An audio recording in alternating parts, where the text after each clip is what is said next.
para ulama-ulama besar, kepada para habaib yang tatkala beliau belajar di kota Mekah, beliau berguru juga kepada Sayyid Abbas Al-Maliki, kakek daripada Sayyid Muhammad bin Alawi Al-Maliki.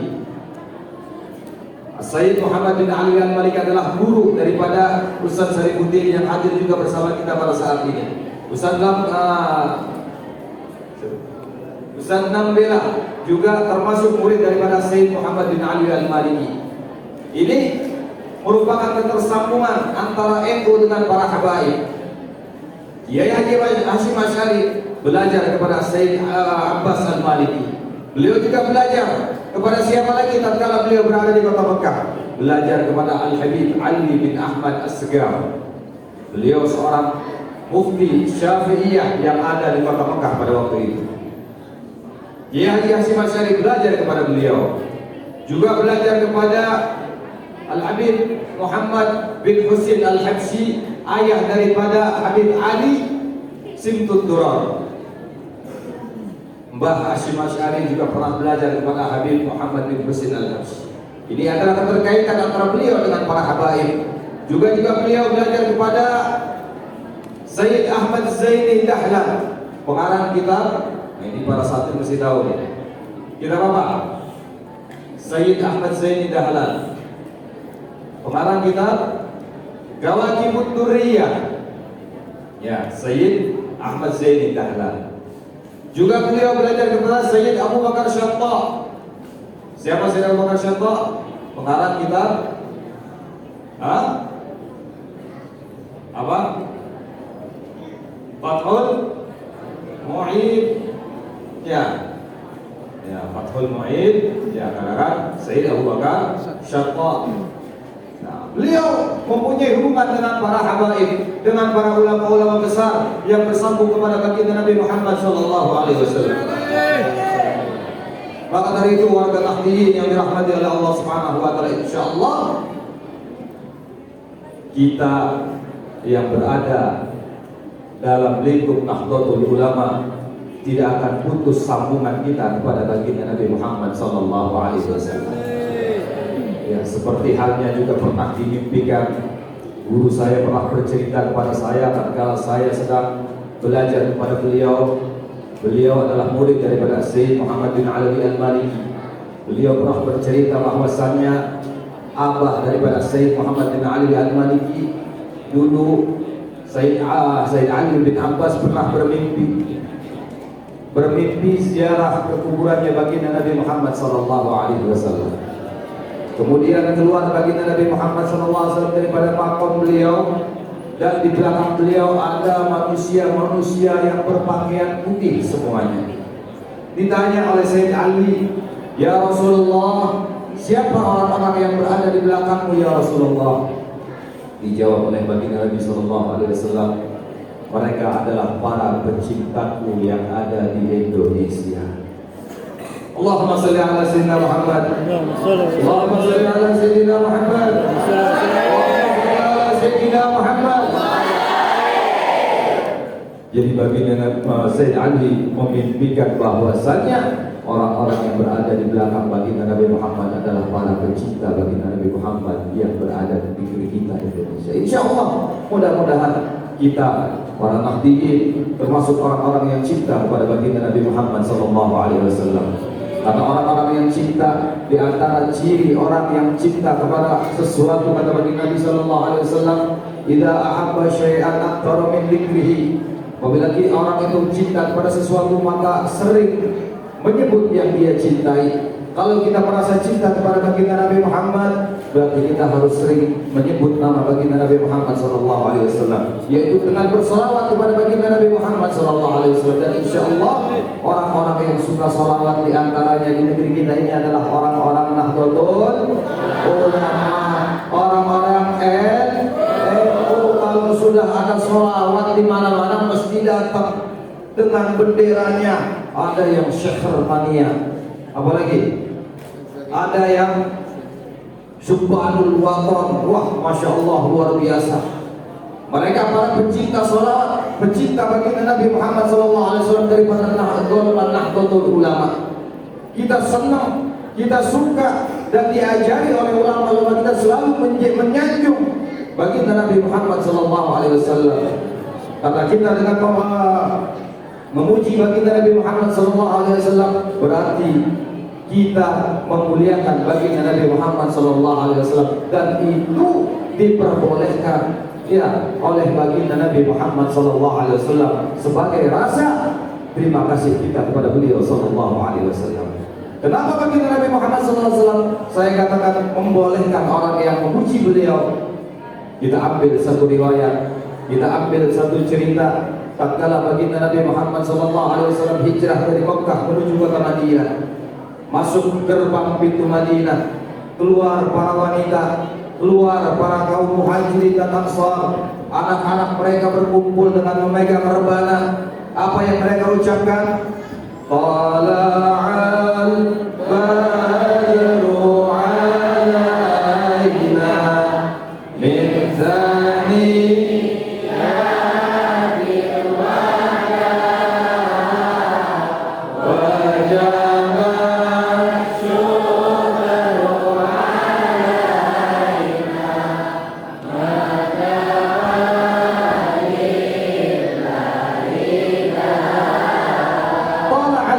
alaina telah muncul di antara kami, di antara kita al-badru, bulan purnama. Yang datang bulan purnama apa baginda Nabi Muhammad?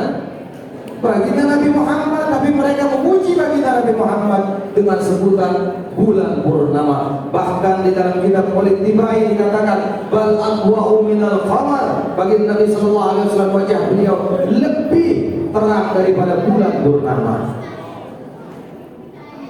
Apa baginda Nabi Muhammad tatkala itu marah? Apakah baginda Nabi Muhammad tatkala itu melarang? Jangan kalian puji aku, tidak boleh kalian puji aku, tidak. Baginda Nabi Muhammad tersenyum. Baginda Nabi Muhammad melanjutkan perjalanan beliau masuk ke kota Madinah. Ini menandakan setuju baginda Nabi Muhammad membolehkan kita memuji beliau sallallahu alaihi wasallam. Maka dari itu alhamdulillah kita warga Nahdlatul Ulama diajari ulama-ulama kita untuk selalu memuliakan baginda Nabi Muhammad sallallahu alaihi wasallam, memuliakan keluarga baginda Nabi Muhammad sallallahu alaihi wasallam, memuliakan para pewaris baginda Nabi Muhammad sallallahu alaihi wasallam, yaitu para ulama. Alhamdulillah hadirnya kita di tempat ini dengan memandang para habaib, memandang para ulama, insyaallah menyambungkan pandangan kita kepada baginda Nabi Muhammad sallallahu alaihi wasallam. Kemudian yang kami muliakan juga para pejabat pemerintah, para sesepuh, para tokoh masyarakat. Ada Bapak Nurdin Basirun yang hadir di samping saya, juga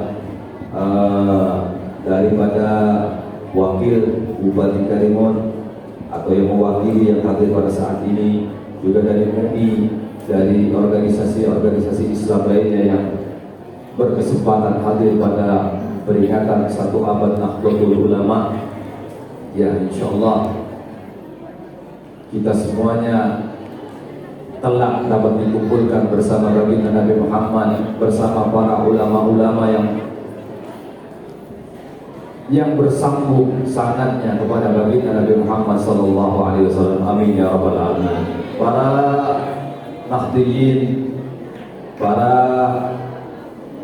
Nahdliyat yang dimuliakan oleh Allah Subhanahu wa taala.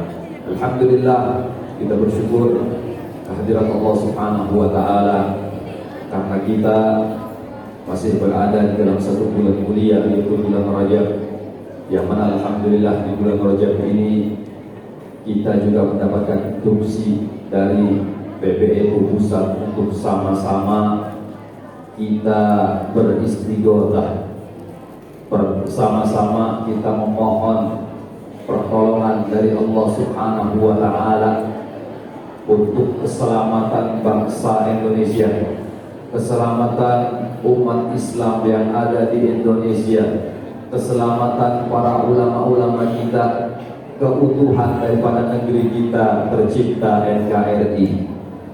Maka dari itu alhamdulillah mulai pagi tadi sama-sama kita membaca Maulid Nabi sallallahu alaihi wasallam. Kemudian kita berdoa memohon kepada Allah Subhanahu wa taala, dan ini semuanya yang dilakukan oleh kita, oleh masyarakat Nahdlatul Ulama, daripada istighotha, daripada pembacaan maulid bertawassul kepada baginda Nabi Muhammad SAW, ini adalah seperti yang dilakukan oleh baginda Nabi Muhammad SAW kepada kita umatnya. Baginda Nabi SAW, perlu kita ketahui, baginda Nabi SAW tidak pernah meminta kepada Allah Subhanahu wa Ta'ala untuk diri pribadinya sendiri. Baginda Nabi SAW selalu meminta kepada Allah Subhanahu wa Ta'ala untuk kemaslahatan kita umatnya. Tidak mau baginda Nabi Muhammad meminta kepada Allah untuk dirinya pribadi, tidak mau. Bahkan tatkala di bulan ini, di bulan Isra Mi'raj, tatkala baginda Nabi Muhammad SAW diundang oleh Allah Subhanahu wa Ta'ala untuk berjumpa kepada Allah. Baginda Nabi Muhammad SAW ini, para hadirin yang dimuliakan oleh Allah Subhanahu wa Ta'ala, adalah nabi yang tidak pernah meminta kepada Allah untuk dirinya. Lain dengan nabi-nabi yang lain. Kalau nabi-nabi yang lain selalu minta kepada Allah untuk dirinya. Salah satu contoh siapa? Nabi Allah Musa alaihi salam. Nabi Musa pernah berdoa minta kepada Allah, Rabbi syrah li sadri wa yassir li amri. Ya Allah, lapangkan dadaku. Ya Allah, mudahkan urusanku. Itu doa yang Nabi Musa minta kepada Allah Subhanahu wa Ta'ala. Kemudian Nabi Musa alaihi salam juga pernah meminta kepada Allah Subhanahu wa Ta'ala tatkala beliau diperintah naik ke Gunung Tursina. Naik Nabi Musa ke Gunung Tursina, kemudian berbicara dengan Allah. Makanya beliau mendapatkan julukan Kalimullah, orang yang diajak bicara dengan Allah Subhanahu wa Ta'ala.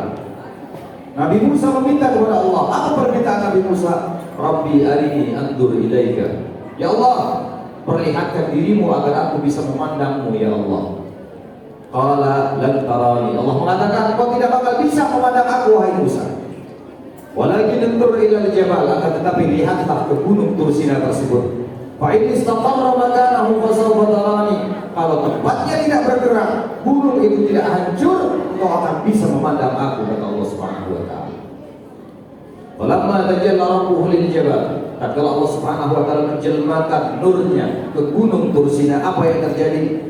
Ja'alahu dakka wa kharra Musa sa'iqa. Gunung itu bergetar, gunung itu hancur berkeping-keping. Wa kharra Musa sa'iqa, dan Nabi Musa pingsan 40 hari 40 malam lamanya. Ini Nabi Musa tatkala minta kepada Allah Subhanahu wa Ta'ala untuk memperlihatkan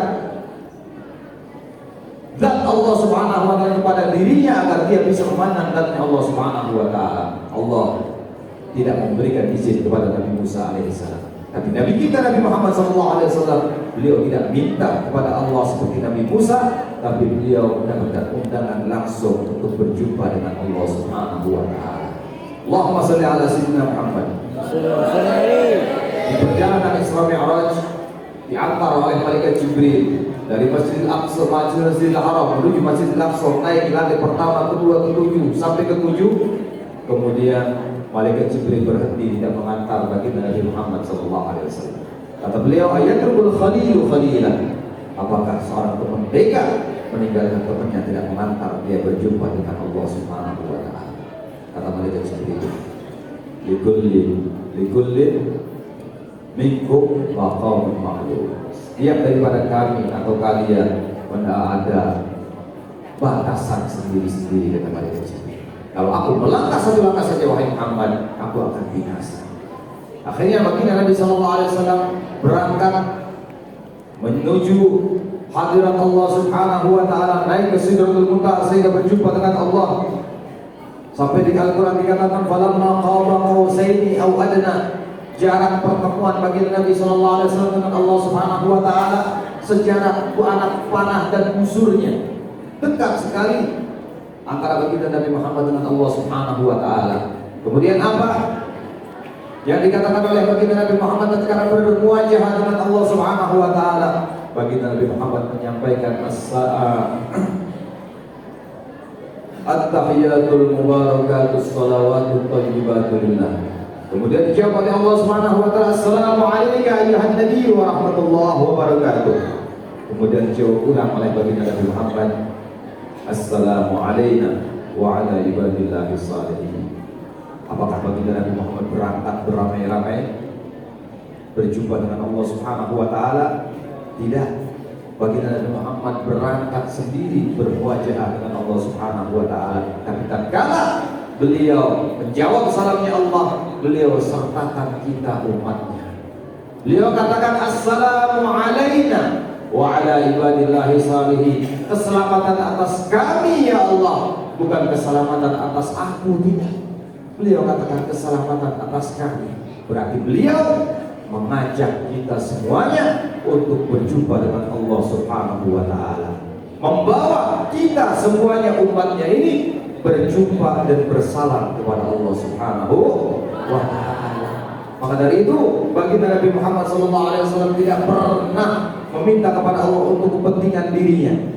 Beliau selalu meminta untuk kepentingan kita umatnya. Bahkan tatkala beliau berjumpa sendiri dengan Allah Subhanahu wa taala, kita pun disertakan kepada beliau dengan beliau tatkala berjumpa dengan Allah Subhanahu wa taala.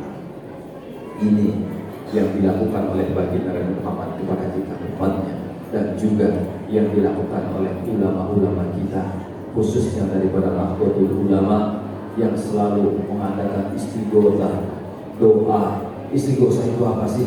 Meminta pertolongan kepada Allah untuk siapa? Untuk umat, untuk masyarakat, untuk negeri, bukan untuk pribadi kita masing-masing, bukan untuk pribadinya kiai masing-masing, tidak. Kita meminta doa kepada Allah Subhanahu wa taala untuk keselamatan umat.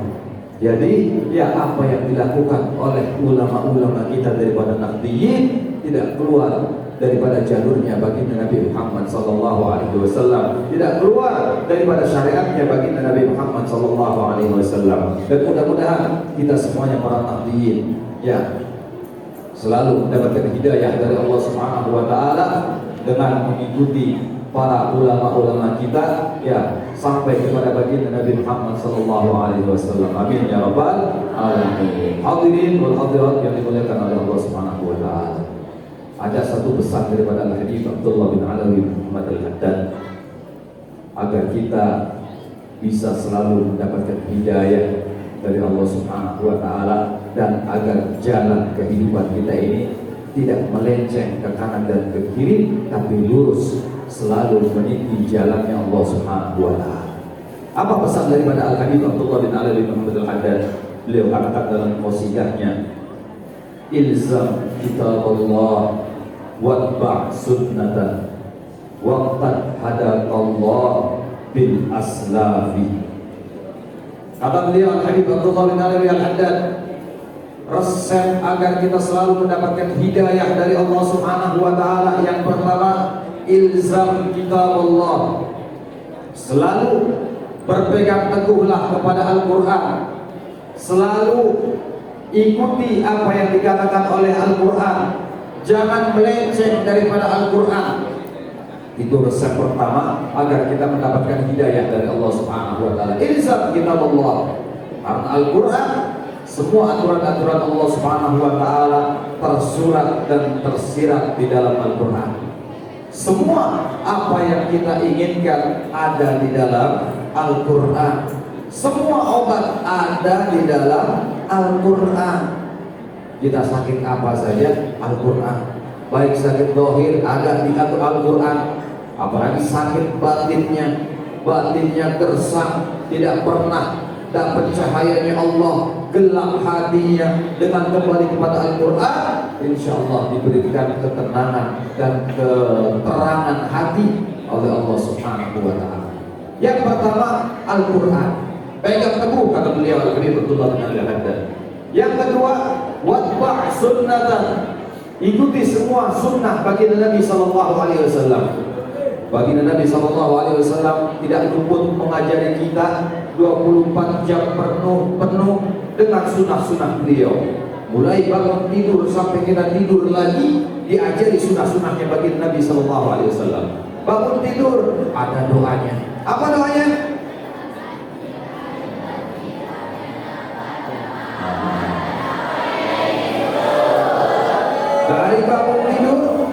ada doanya. Masuk kamar mandi ada doanya. Keluar kamar mandi ada doanya. Ambil wudu ada doanya. Sholat tahajud semua ada doanya. Kadang mau makan ada doanya, apa makanya? Doanya apa?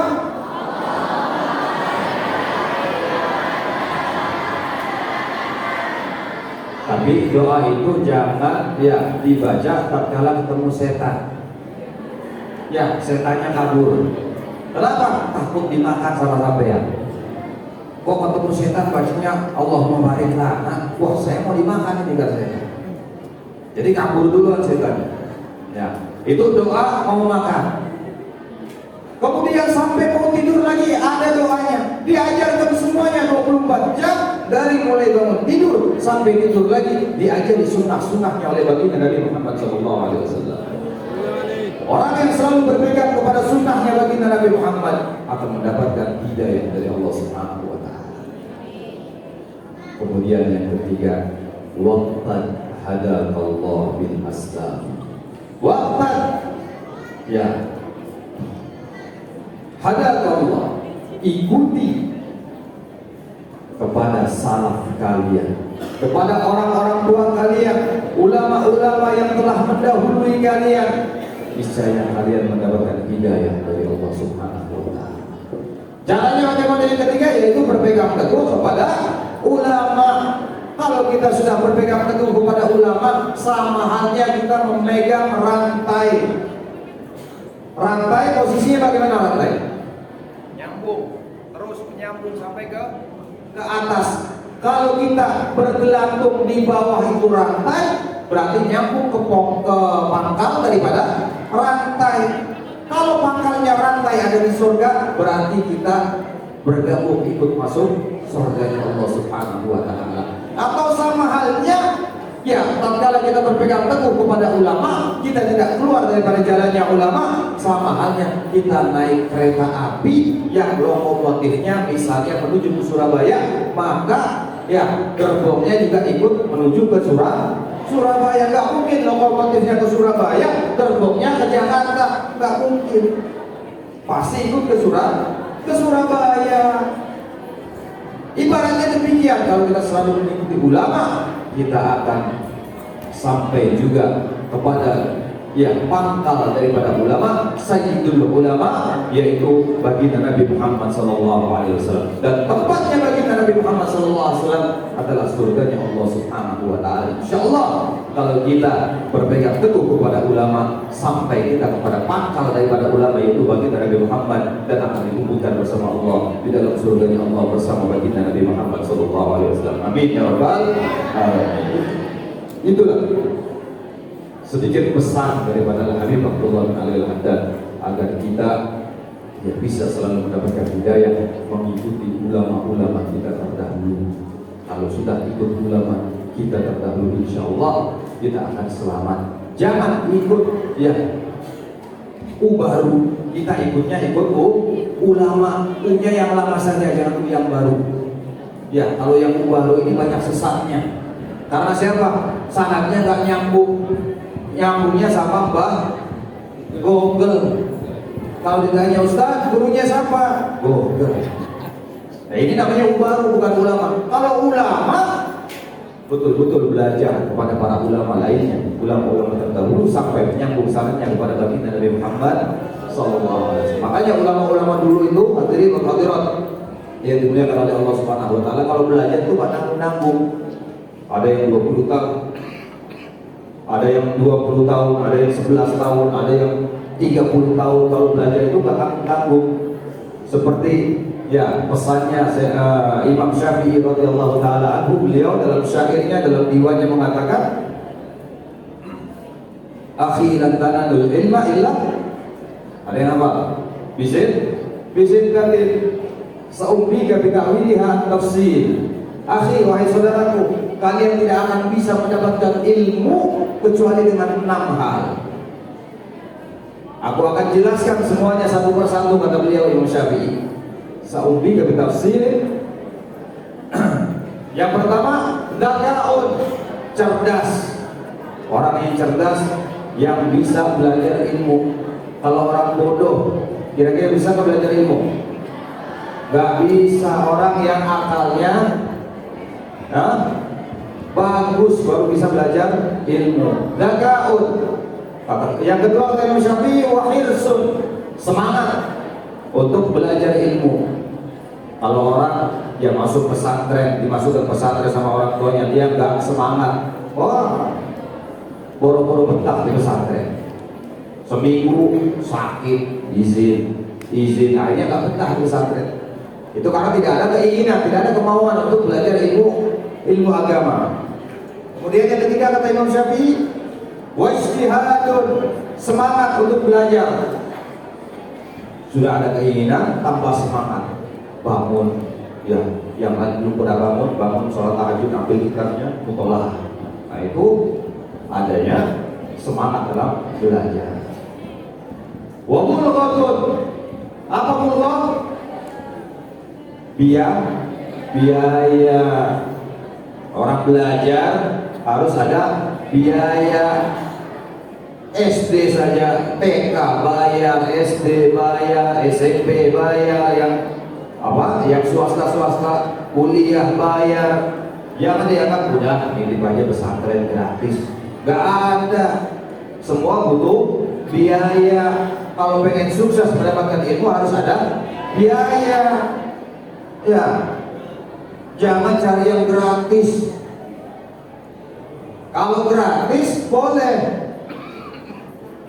tapi setelah selesai harus ngerti dulu, baru itu boleh gratis. Ya, ada bahasanya seperti di Malaysia.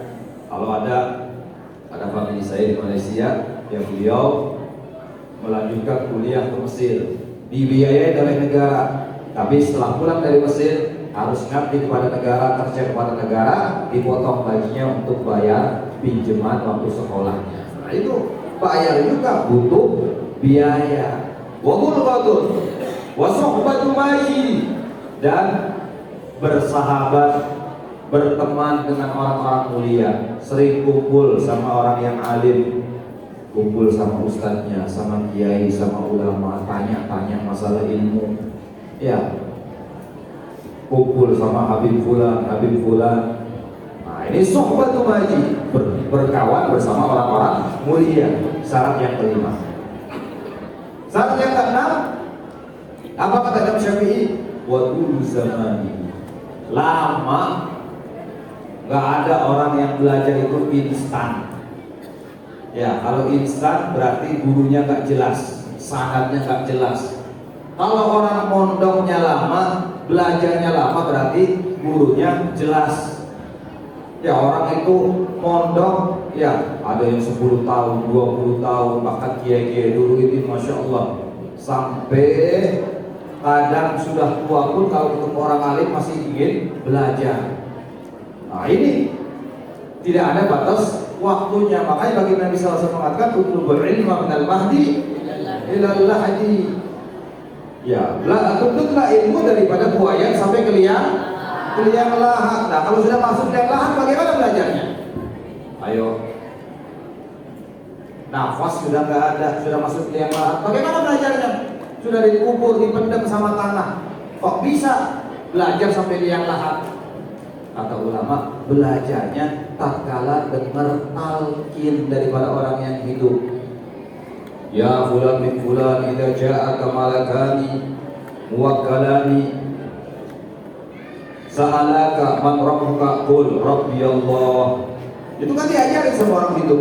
Orang yang sudah ada di alam kubur, di lahat, ya tatkala dia dikubur, dibacakan talqin, berarti diajari sama orang yang masih hidup. Berarti yang mati ini masih belajar. Inilah realisasi daripada hadis baginda Nabi SAW. Alhamdulillah dilakukan oleh ulama-ulama kita, Nahdlatul Ulama. Ya, belajarnya orang tatkala sudah masuk liang lahat dengan mendengarkan bacaan talqin daripada yang hidup. Nah ini Masya Allah brilian, ya cerdasnya ulama-ulama kita, para ulama daripada Nahdlatul Ulama, yang alhamdulillah berkat beliau semuanya Indonesia, ya mulai daripada ujung Sabang sampai Merauke bisa mengenal apa itu Maulid Nabi, apa itu sholawat burdah, apa itu tahlil. Alhamdulillah, ini berkat perjuangan ulama-ulama kita daripada Nahdlatul Ulama. Semoga Allah Subhanahu wa taala membalas jasa-jasa mereka ini dengan surganya Allah Subhanahu wa taala, dan bisa Allah Subhanahu wa taala meridhoi mereka dan mendekatkan mereka, mengumpulkan mereka bersama baginda Nabi Muhammad sallallahu alaihi wasallam. Amin amin ya rabbal alamin. Kurang lebihnya saya mohon maaf. Ya, wallahu muwaffiq ila aqwamit thoriq. Wassalamualaikum warahmatullahi wabarakatuh.